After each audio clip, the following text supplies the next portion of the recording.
तुकोबरायांनी आम्हाला सांगितलं भगवंत काय घेतो, त्याला काय आवडतं आणि तो काय बघतो. अंतरीची घेतो गोडी, तुमच्या माझ्या आतमध्ये असलेली भगवंताची गोडी, आणि त्याला पाहे जोडी भावाची, त्याला जोड आहे का भावाची ते पाहतोय. श्रोते हो, एक प्रश्न तुम्हाला जाता जाता विचारणार आहे. महिला वर्ग, आज तुम्ही बहुसंख्य आहात. मी नेहमी एक प्रश्न विचारते, आपण एसटीने प्रवास करता का? बसता ना लाल डब्यात, एसटी महामंडळ. आता आपलीच आहे एसटी, आहे की नाही? बसले तरी उठ म्हणू शकतो आपण, पण तसं करू नये बरं का. आधीच त्यांना, आता बघा ना, इथं पण आरक्षण कमीच आहे. विठाल विठाल विठाल विठाल, म्हणजे आरक्षण कमी म्हणजे जास्त संख्या महिलांची, असं मला म्हणायचंय. नाराज होऊ नका बरं का, नाही तर तुम्ही म्हणाल एकदा पहिल्यांदा बोलावले आणि एवढं महिलांची बाजू घेतोय, असं नको व्हायला.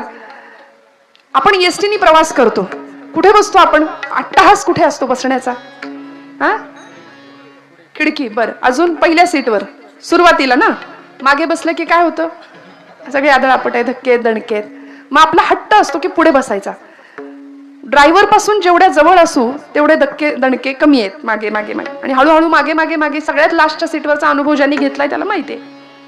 मग साधे एसटी ड्रायव्हर पासून आपण जेवढे लांब तेवढी दणके धक्के जास्त आहेत. मग आपण वरद विनायकाला जगाचा मालक म्हणतो. तो ड्रायव्हर आहे, अनंत कोटी ब्रह्मांड नायक, जगत चालक परमात्मा आपण त्याला म्हणतो की नाही. सगळं जग तो चालवतोय.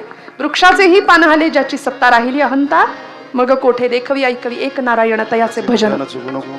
मग असा भगवंत जगाचा चालक आहे, तो ड्रायव्हर आहे, स्टेरिंग त्याच्या हातात आहे. मग त्यांनी स्टेरिंग घेतलंय हे आपल्याला ज्ञात आहे. मान्य आहे का? मान्य आहे. त्याच्या इच्छेने सगळं चाललंय. आमचा श्वास सुद्धा आम्ही त्याच्या इच्छेने घेतो. त्यांनी जर ठरवलं ना थांबवायचं, तर माणसं म्हणतील उचला आता. कारण आपले वारकरी संप्रदायाचं एक थोर विभूतिमत्व काही काळापूर्वी आपल्यातून हरवलं. असे सद्गुरु श्री बाबा महाराज सातारकर ते म्हणायचे की तुम्ही देवाला माना किंवा मानू नका. आपण म्हणतो ना देव आहे की नाही, फार पुढारलेली मंडळी असतात, सोफिस्टिकेटेड. देव नाहीये ठामपणे बोलतात. खरं तर 100% नास्तिक कोणीच असू शकत नाही या जगात. स्वतःला नास्तिक म्हणवणारा माणूसच जास्त आस्तिक असतो. कारण देव नाही असं आपण ठामपणे म्हणतो ना. ते म्हणायचे तुम्ही देवाला माना किंवा मानू नका, त्यांनी तुम्हाला मानलंय एवढं लक्षात ठेवा. ज्या दिवशी देव आपल्याला मानणार नाही त्या दिवशी आपल्या घरासमोर गर्दी जमेल. माणसं म्हणतील उचला.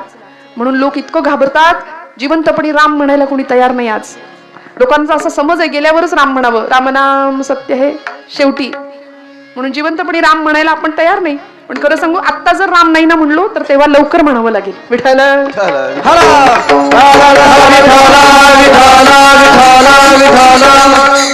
मग त्या जगत चालकापासून, जसं एसटी ड्रायव्हर पासून आपण जेवढ्या जवळ असू तेवढी आदळआपट कमी आहे, तसं त्या जगत चालक परमात्म्यापासून आपण जेवढे जवळ असू तेवढे धक्के दणके कमी बसतील आयुष्यात. आणि त्याच्यापासून आपण जेवढे मागे मागे मागे मागे जाऊ ना, लांब जाऊ, तेवढी सगळी आदळआपट आहे, लक्षात ठेवा. मग तक्रार नाही करायची. आम्ही तक्रार फार करतो, देवाला बघवलंच नाही, काय रे देवा असंच झालं तसंच झालं, सगळं खापर देवावर फोडतो की नाही. पण भगवंत म्हणतात माझ्या जवळ बसा ना, सद्गुरूंच्या सानिध्यात बसा. मन सद्गुरूंच्या चरणावर, वाणी भगवंत नामामध्ये अर्पण केली, प्रारब्ध ईश्वरावर सोडून दिलं की मग आदळापट नाही, धक्के नाही, दणके नाही, जीवन प्रवास अत्यंत सुलभ आणि सुंदर होऊ शकतो. ही ग्वाही आम्हाला संत देत आहेत. त्यामुळे भगवंताला काय आवडतं? अंतरीची घेतो गोडी. आपल्या अंतःकरणामध्ये भगवंताप्रती किती आवड आहे, मंगलमूर्तीप्रती किती आवड आहे. आज त्याचा दिवस आहे भगवंतांचा, त्याची जयंती. आज देवांतकाला नरांतकाला ठार केलं भगवंतांनी. कश्यप आणि ऋषी आदिती मातेच्या पोटी जन्माला आले. विनायक नाव आहे त्यांचं, महोत्कट विनायक असं म्हणतात आजच्या अवताराला. या मंगलमूर्तींच्या विषयी आमची आवड किती आहे. मी नेहमी सांगते, आपल्याकडे गणपती उत्सव होतो, भाद्रपदात होतो, मंडळांची स्थापना, मंडळामधली भांडणं वाद सगळे आपण जाणून आहात. पण देवाच्या आवडी करता किती चालतं आणि आपल्या आवडी करता किती चालतं याचा बारकाईने विचार करण्याची गरज आहे की नाही. कार्यकर्त्यांना आरती सुद्धा धडपाठ नसते. मी चुकत असेल तर मला सांगा बरं का. डोक्याला टोपी घाला असं सांगावं लागतं, कपाळाला गंध लाव रे बाबा, ते म्हणतं बरमुड्यावरच आरती करेन, जाऊ दे म्हणतो, चालतंय. अरे छान धोतर नेसून आरतीला उभा राहा, छान कपाळाला डोक्यावर शिरस्त्राण घाल, कपाळाला गंध लावून मग गणपती बाप्पा समोर जा. घरामध्ये पाहुणे आल्यानंतर सुद्धा आई म्हणते जरा नीट कपडे घाल. मग हा तर 10 दिवसांकरता तुमच्या माझ्या घरात पाहुणा येतो, मग त्याच्या समोर आरतीला कसं जावं? काही सोपस्कार आहेत की नाही? काय पूजा करावी त्याची, मी मुद्दाम त्याच्या मूर्तीच्या सगुण रूपाचं वर्णन सांगणार आहे, कारण भगवंताला काय आवडतं त्याच्याविषयी आपल्या अंतःकरणामध्ये किती भाव आहे, त्याच्यासमोर किती होता हो, सगळं किती संपत्ती ऐश्वर्य गुण रूप काही होता, त्याला कशाशी काही घेणं देणं नाही. माणसं मंदिरं बांधतात पण मंदिरावरती चिरा लावतात शेवटी, आहे की नाही.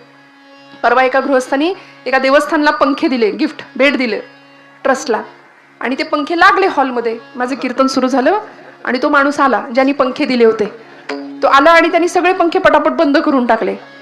सगळे चलबिचल झाले, गरम व्हायला लागलं, सगळ्यांनी वर बघितलं पंखे बंद. मला नाही राहवलं, शेवटी कीर्तन झाल्यावर त्याला म्हटलं, का रे बाबा दादा पंखे का बंद केले तू? तो म्हणाला, हे पंखे या देवस्थानला मी दिलेत.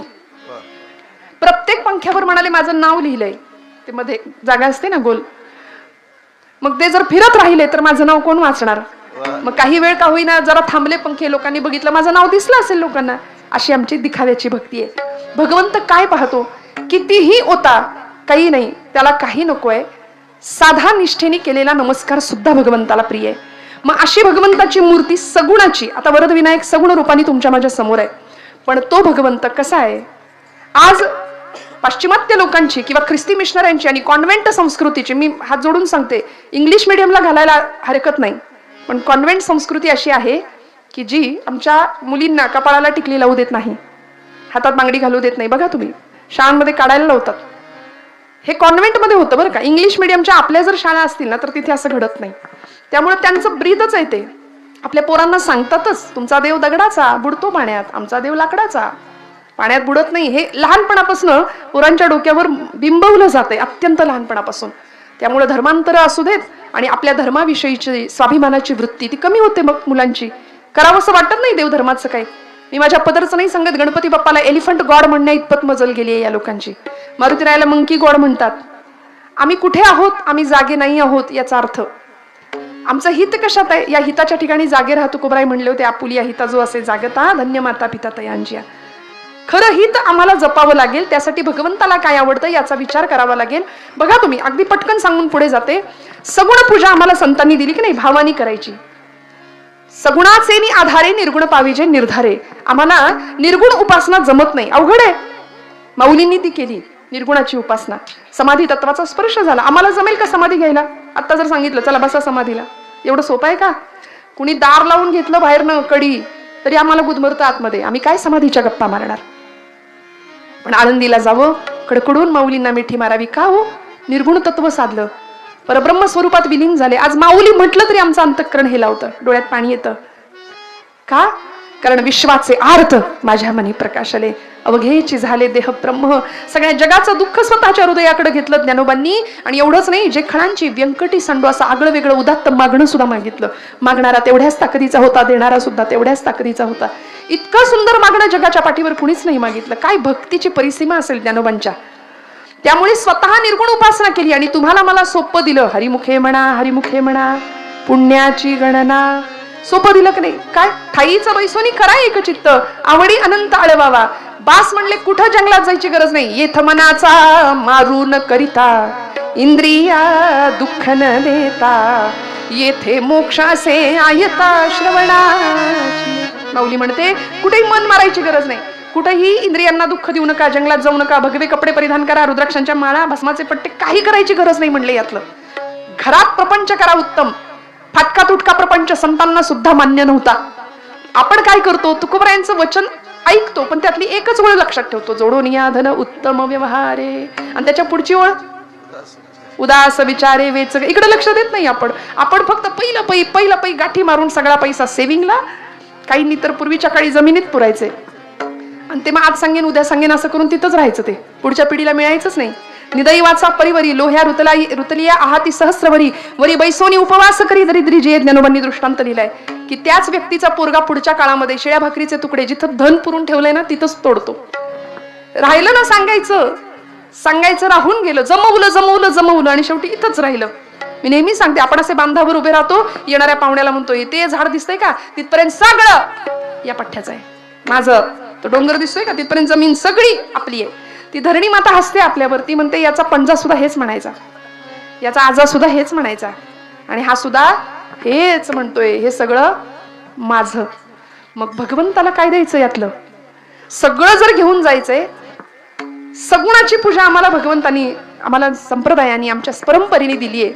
मग त्या सगुण पूजेमध्ये भगवंत कसा आहे, आज मंगलमूर्तींचं ध्यान करूया आपण, त्यांचा दिवस आहे आज. शास्त्राने मंगलमूर्तींची प्रतिमा किंवा जशी आत्ता मूर्ती एक नाही वरदविनायकाची तशी सांगितली आहे. छान मांडी घालून बसलाय, एक पायासा वरती आहे भगवंतांचा. हा, स्थिर बुद्धीचं ते लक्षण आहे बरं का, खूप लक्ष देऊ नाही का. त्याच आसन स्थिर असू शकतं ज्याची बुद्धी स्थिर आहे. आमची बुद्धी 10 ठिकाणी फिरते है की नाही. बुद्धीचे वैभव अन्य नाही, तुझे एका केशवराजे सकळ सिद्धी, असं ज्ञानोबा म्हणतात ना. ती बुद्धी आम्हाला त्या केशवराजापर्यंत घेऊन जाते. स्थिर बुद्धीचं लक्षण आहे स्थिर आसन. म्हणून प्रत्येक लहान मुलांनी, शाळकरी मुलांनी, कॉलेजवयीन मुलांनी मोबाईलकडे थोडंसं दुर्लक्ष करून गणपतीची उपासना करायला घ्यावी, कारण स्थिर बुद्धी दाता येतो, विघ्न हरता येतो. आसन स्थिर त्याच असू शकतं ज्याची बुद्धी स्थिर आहे. आता कीर्तनात जरी बसलो तरी 100 आसनांचे प्रकार आमचे होतात करून, एकदा या मांडीवर एकदा त्या मांडीवर, आहे की नाही. पण स्थिर बुद्धी पाहिजे. बुद्धी स्थिर, मन स्थिर असेल तर आमचं आसन सुद्धा स्थिर राहील. बघा, गणपती मांडी घालून बसलाय, त्या गणपतीला भलं मोठं पोट आहे ना. मग त्या पोटाला का बरं एवढं मोठं पोट आहे त्याचं, कधी विचार केलाय का. मोदक खातो म्हणून गणपतीला मोदक खाताना कधीच कोणी बघितलेलं नाहीये. मध्यंतरी तो दूध प्यायला होता म्हणे, है की नाही. आमची भावना जशी तसा तो फळ देईल आम्हाला. पण आता काळ असा आहे, आता नामदेव नाहीये की पांडुरंग येईल जेवायला. आता आम्हाला कुठे वेळ आहे तेवढ्या अर्जवानी, तेवढ्या आर्ततेने गणपतीला मोदक द्यायला.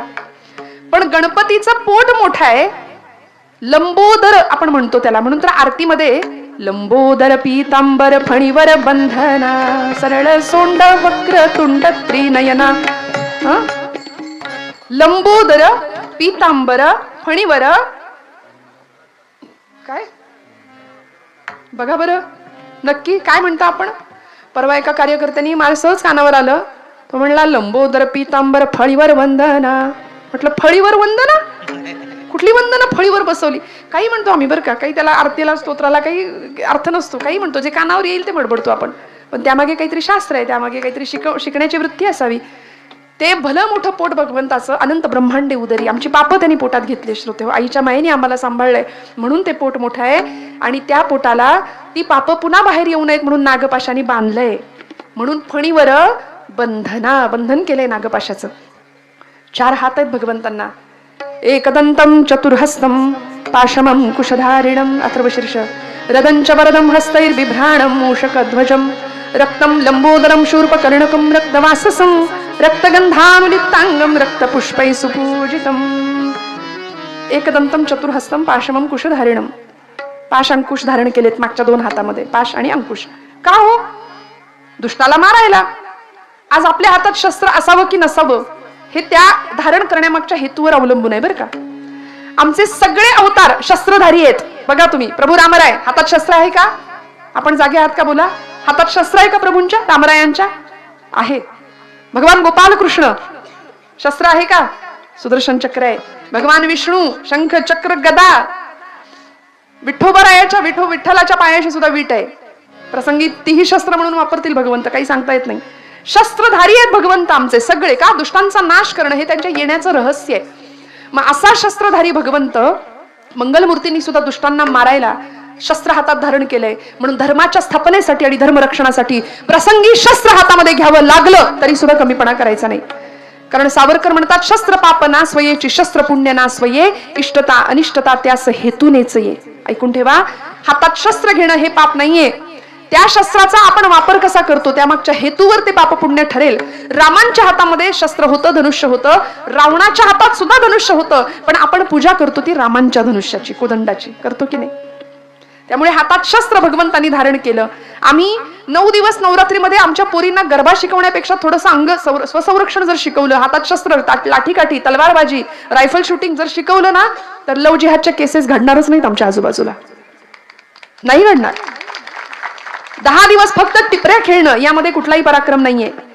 9 दिवस नवरात्र देवी महिषासुराशी लढली, रक्तानं माखली होती. कुठल्याही कलरची साडी नेसायला तिला वेळ नव्हता. कुठल्याही पुराणात शास्त्रात असं लिहिलेलं नाहीये. मी हात जोडून आपल्याला सांगते. याचा अर्थ आपण रंगांच्या साड्या नेसायच्या नाही असं नाही. आपल्याला ती आवड आहे, हो म्हणा. कपाट भरलेलं असतं की नाही, हो म्हणा. मग काय, पण त्या दिवसातच अगदी नाहीच तो कलर माझ्याकडे, म्हणून मी तो कलर आज घेणारच विकत, असा अट्टहास करायची खरंच काही गरज नाही. कुठेच कुठल्या पुराणात असं सांगितलेलं नाहीये बरं का, मी हात जोडून सांगते. पण 9 दिवस 9 रात्र तिला पुरेसं खायला नाही, विश्रांती नाही, झोप नाही. ती देवी कुठं तिला साड्या नेसायला वेळ आहे मला सांगा? रोज अखंड 9 दिवस सप्तशती राहते बाजूला, देवीचा पराक्रम राहतो बाजूला, आणि याच्यातच आमचे दिवस निघून जातात. फक्त गरबा. गणपती उत्सवाला घेतला तोच चमचा आमच्या लेकरांनी, त्याच्यावर ठेवलं लिंबू, आणि लिंबू काय पराक्रम, लिंबू चमच्यात नाशी पोरं काय शिकणार आहेत आमची मला सांगा? नको त्या गोष्टींच्या सगळे करतात म्हणून आपण करायचं का? नाही ना. त्यापेक्षा लाठीकाठी प्रशिक्षण शिकूया. छत्रपतींच्या काळातल्या कितीतरी युद्ध कला आहेत की ज्या आजही जिवंत ठेवण्याची गरज आहे. विसरलो आम्ही सगळं, आमचं शास्त्र, आमची श्रीमंती, आणि याकरता उत्सव आहेत बरं का, याकरता उत्सव आहेत. भगवंतांनी शस्त्र हातात घेतलंय दुष्टांचा नाश करायला, आमच्याही हातामध्ये शस्त्र असावं दुर्जनांचा नाश करायला. याचा अर्थ उगीच रायफल घेऊन फिरणं हेही चुकीचं आहे बरं. म्हणून मी पुन्हा सांगते, शस्त्र पाप नासवयेची, शस्त्र पुण्य नासवये, इष्टता अनिष्टता त्यास हेतूनेच ये, सावरकर म्हणायचे. भगवंत मंगलमूर्ती, हातात शस्त्र आहेत, 2 हात समोरचे आहेत, 1 हात वरद हस्त आहे, दुसऱ्या हातामध्ये मोदक आहे. मोदक खातो का गणपती? अथर्वशीर्षात कुठेही असा उल्लेख नाही की गणपतीने मोदक खाल्लेत. न म्हणायला अथर्वशीर्षाच्या फलश्रुतीमध्ये वर्णन आहे, यो मोदक सहस्रेण यजती. अथर्वशीर्षाची फलश्रुती सांगते की ज्यांनी 1000 मोदकांचं हवन केलंय, म्हणजे यज्ञ संस्था चालावी आमच्या इथली, म्हणून 1000 मोदकांचं जो हवन करतो त्याला मी प्रसन्न होतो, असं बाप्पा फलश्रुतीत सांगताय. यो मोदक सहस्रेण यजती. त्यामुळे गणपतीला मोदक प्रिय. पुढे गणपतीचा उजवा हात वरद हस्त आहे, वर देणारा आहे तो. भक्तांना वर घेणारा आणि अभक्तांना वर पाठवणारा असा आहे तो. वर देणारा आहे तो, आशीर्वाद देणारा आहे. एकंदर शरीराच्या मानाने त्याचे जे कान आहेत ते कसे आहेत? सुपासारखे. पटकन बोललात की नाही? आपण लहान मुलांना सुद्धा सांगतो गणपतीचे कान सुपासारखे. पण आता कॉन्व्हेंटचं पोरगं म्हणतं, हाऊ इट इज पॉसिबल? गणपतीचे कान सुपासारखे? Because soup is liquid. Vegetable soup, corn soup, tomato soup, ते सूप आम्हाला माहिती, आम्हाला पाकड्याचं सूप कुठे काय माहिती? आता हे प्रदर्शनात मांडाव्या या वस्तू. अशीच वेळ आली की नाही? आता मिक्सर आले, ग्राइंडर आले, फूड प्रोसेसर आले, आता सूप जातं, सगळं गेलं. परवा एका मुलाला म्हटलं जातं माहितीये का? ती म्हणली जातं? कुठे जातं? काय जातं? आमच्या बहिणाबाई खानदेशातल्या म्हणायच्या, अरे घरोट घरोट माण्या बामनाचं जातं म्हणायच्या. त्याला घरोट म्हणायच्या. त्या खानदेशात शब्द आहे, ज्याच्यातून येतं पीठ त्याले जातं म्हणू नये, असं म्हणायच्या त्या. त्यामुळे काय संस्कृती, काय श्रीमंती. जुन्या मंडळींना विचारा, जुन्या बायकांना, काय सुंदर. कुठेही व्यायामाची मग गरज नव्हती. आता धुणं पिळायला घेतलं तरी मनगट चमकतंय आमचं. का हो? सगळं यांत्रिक युग आलंय की नाही? मग व्यायामाची हाऊस नाही, वेळ नाही तेवढा. म्हणून जुन्या बायका आणि जुनी मंडळी सहज 100 क्रॉस करत होते, सहज बोनस लाईफ मिळायचं त्यांना. आता 60-70 आयुर्मर्यादा. पण आपण सगळे भाग्यवान आहोत की ही श्रीमंती आपली. गणपतीचे कान सुपासारखे. पोरांना सांगता आलं पाहिजे, बाबा सूप म्हणजे ते सूप नाही, पाकडायचं सूप आहे की ज्या सुपामध्ये काय गुणधर्म आहे सुपाचा? जनी निंद्यते सर्व सोडून द्यावे, जनी वंद्यते सर्व भावे. सार आहे ते टाकून द्यावं, सार आहे ते जवळ करावं. हा सुपाचा गुणधर्म गणपती बाप्पा सांगतात. गुरुचरित्रातली एक ओवी आहे, हालविसी कर्ण युगुले तेथून जो का वारा उसळे, तयाचे निमाते विघ्नपणे विघ्नांतक म्हणती तुझा. नुसते कान हलवले तरी त्या वाऱ्याने विघ्न पळून जातात देवांच्या. असा मंगलमूर्ती आहे. सोंड मोठी आहे, वक्रतुंड म्हटलंय त्याला. सोंड मोठी किंवा वाकडी सोंड म्हणून वक्रतुंड नाही, तर वक्रांतुंड यती इति वक्रतुंड. हा वाकड्या गतीने जाणाऱ्या माणसांना सरळ करतो तो, म्हणून तो वक्रतुंड आहे. एकंदर शरीराच्या मानाने त्याचे डोळे कसे आहेत? कसे आहेत? सूक्ष्म आहेत. बघा, बारीक डोळ्याची माणसं फार चतुर असतात. फेस रिडिंग आपल्याकडे शास्त्र आहे, चेहरा पाहून जातक सांगणं, नाही का? सूक्ष्म डोळे ज्याचे असतात ना, तो दूरदृष्टीचा माणूस असतो. सूक्ष्म बुद्धीचं लक्षण आहे ते. गणपती बाप्पा सूक्ष्म तऱ्हेने आम्हाला बघायला शिकवतात जगाकडे. आणि अशा पद्धतीने भगवंतांच्या पायाशी जो बसलाय तो कोण आहे? कोण आहे की नाही? मूषक म्हणतात त्याला.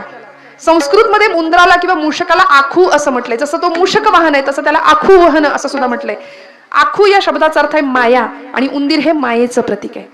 मग माया कुठे घ्यायची? डोक्यावर घ्यायची नाही. संसारामध्ये गणपती बाप्पा सांगतात माया पायाशीच राहू द्या, कारण माया अधीनम जगत सर्वम. हे सगळं जग मायेच्या अधीन आहे. आम्ही सगळे मायेच्या प्रभावाखाली आहोत.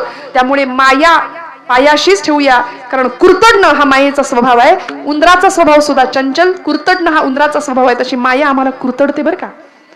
हे माझं, ते माझं, ते माझं असं करता करता करता ज्यांच्यासाठी डोळ्यात आसवा आणतो तीच मंडळी, तोच मुलगा ज्याच्यासाठी रक्ताचं पाणी करावं, हाडाची काढ करावी, जीवाचा बाबा तुम्हाला सगळंच माहिती आहे माझं. रान करावं, हे सगळं करावं, आणि तोच मुलगा 60-70 ओलांडल्यानंतर बापाला म्हणतो आता इथं काही उपयोग नाही तुमचा, तुम्ही नसलात तरी चालतंय, असलात तरी काही फरक पडत नाही. कुत्र्यांना सांभाळतील, त्यांच्यावर प्रेम करतील, बेडवरती कुत्री नेतील, अगदी इतकं त्यांचे लाडकोड करतील, पण आई वडिलांना सांभाळायची वृत्ती नाही. मग हे सगळं कधी अनुभवायला येतं? जगाने दिलेलं नाकारले पण वाट्याला येण्यापूर्वी सावध होऊया आणि आपलं कोण आहे याचा विवेक करूया. तुकोबराय सांगतात, कोण आहे माझा अभंगाचं दुसरं चरण. देव सोयारा देव सोयारा देव सोयारा देव सोयारा देव सोयारा देव सोयारा देव सोयारा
माणसाहेब म्हणून कीर्तन आहे बरं का.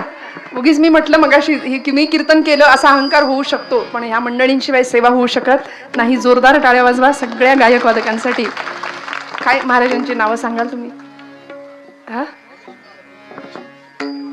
हरिभक्तीपरायण रमेश महाराज, हा हरिभक्तीपरायण रमेश महाराज देशमुख, हरिभक्तीपरायण प्रवीण महाराज, हरिभक्तीपरायण निखिल महाराज.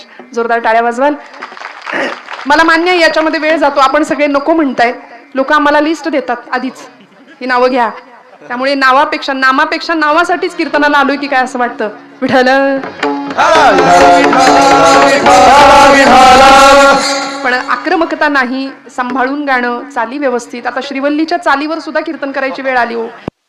दुर्भाग्य आमच्याही नशिबात येतं कधी कधी, काय करायचं. पण इतकी गोड माणसं संप्रदायाला वाहून घेणारी हे असतात सोबत साथीला, तेव्हा मग ही साथ असते, साडेसाती नसते. त्यामुळं काय महाराजांचं नाव, हा हरिभक्तीपरायण विशाल महाराज, हरिभक्तीपरायण विठ्ठल महाराज बोराडे. मनापासून नमस्कार करते, सगळ्यांच्या कृतज्ञतेत राहते. तुम्ही आहात म्हणून कीर्तन आहे. कारण ही साथ फार महत्वाची असते. मी नेहमी एक वाक्य म्हणते, नादब्रह्म, स्वरब्रह्म आणि शब्दब्रह्म एकत्र आलं तरच कीर्तनात परब्रह्म साकार होतं. असं तसं येतच नाही. म्हणून महाराज म्हणले ना की कर जोडून पायी ठेवत असे माथा, तुका विनवी पंढरीनाथा, रंगी ओढवावी रंग कथा, पुरवी मनोरथा माय बापा. रंगदेवता कीर्तनात यायची असेल, सगळ्यांचा सहभाग आणि सगळ्यांनी मनापासून सेवा देणं फार गरजेचं असतं. जसा त्यांचा सहभाग तसा श्रोते म्हणून आपला सहभाग. आपण इतक्या छान पद्धतीने कीर्तन श्रवण करताय, याचं कारण असं आहे की कीर्तनकारावरचं प्रेम नाही, हे कीर्तनावरचं प्रेम आहे आपलं. बरोबर आहे ना? हो म्हणा मोठ्यानी. कीर्तनकार येतील जातील, तो कसा आहे कशी आहे हे सगळं विसरून जा. वक्ता, व्यक्तित्व, वक्तृत्व आणि व्यक्तिमत्व, 4 गोष्टी असतात. वक्ता, वक्तृत्व, व्यक्तिमत्व आणि वक्तव्य. यातलं लक्षात ठेवायचं ते फक्त वक्तव्य, बाकी सगळं विसरून जायचं. कीर्तनकार येतील जातील, हजारो मंडळी या गादीवर येऊन गेली, पण ही गादी आजपर्यंत आहे.